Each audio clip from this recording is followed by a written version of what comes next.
कावड़ यात्रा को लेकर आजकल बहुत चर्चाएं हो रही हैं और सरकार ऐसी पहली बार कर रही है कि कावड़ लाने वाले लोगों के लिए उनकी तपस्या का ध्यान रख रही है और उन पर पुष्प वर्षा कर रही है और कौन कौन व्यक्ति नाम बदल कर उनको गलत भोजन दे सकते हैं, इन बातों का भी ध्यान रख रही है।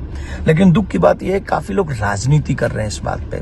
ये राजनीतिक विषय नहीं है। कावड़ लाना एक तपस्या है और वहां से जल लेकर आना और पूरी शुद्धता और पवित्रता के साथ। हम सभी सनातनी जानते हैं कि शुद्धता और पवित्रता का कितना ध्यान हमारी पूजा पाठ में रखा जाता है। और जब कोई व्यक्ति 150-200 किलोमीटर पैदल चलता है, नंगे पांव चलता है और वो गंगा जल लेकर आता है और शिव जी पर चढ़ाता है, तो ये तपस्या है, कोई साधारण विषय नहीं है। एक शब्द बोल रहा हूं, अपरस। कितने लोग ऐसे हैं जो राजनीति कर रहे हैं, वो अपरस शब्द को जानते नहीं होंगे। हम लोगों की तपस्या में बहुत ध्यान रखना पड़ता है इन सब चीजों का, कि पवित्रता का। तो अच्छी बात है ना कि अगर कोई व्यक्ति जो हमारे भगवान के नाम का ठाकुर जी ढाबा, कृष्ण ढाबा और फलाना ढाबा ये खोल के बैठे हैं और पता चले बाद में वो कोई और हैं, क्योंकि उन लोगों की क्रियाएं अलग हैं भोजन करने की, हमारी क्रियाएं अलग हैं भोजन करने की। तो शुद्धता का, पवित्रता का ध्यान रखना ही चाहिए। उन कावड़ियों की तपस्याओं में विघ्न नहीं पहुंचना चाहिए। शंकर भगवान पर शुद्धता और पवित्रता से जो जल आया है वही चढ़ना चाहिए।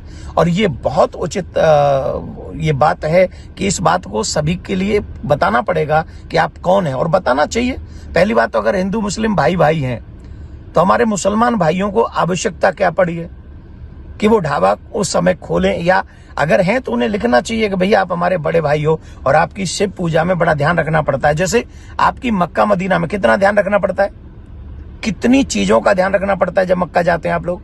तो जब मक्का जाने का ध्यान रख सकते हैं तो जो कावड़ लेके जल चढ़ाने जा रहे हैं शिव जी पे, वो शिव जी उन कावड़ियाओं की हमें ध्यान नहीं रखना पड़ेगा? रखना चाहिए, पहली बात। दूसरी बात, जो लोग राजनीति कर रहे हैं, मेरा निवेदन है कि एक बार जाइए, कावड़ लेकर आइए, पैदल चलिए 150-200 किलोमीटर, तो आपको पता चलेगा कितना ध्यान रखना पड़ता है। कावड़ियाओं से भी मेरा हाथ जोड़ के निवेदन है, जो प्रसाद आपको पाना है वो हो सके तो पहला प्रयास ये करें अपने घर से लेके जाएं, और जब वो संभव न हो तो आप जहां खा रहे हैं ठोक बजा के समझ लें, पता कर लें कि वो सनातनी व्यक्ति होना चाहिए, उसी का ढाबा होना चाहिए, वहीं से आपको भोजन करना चाहिए।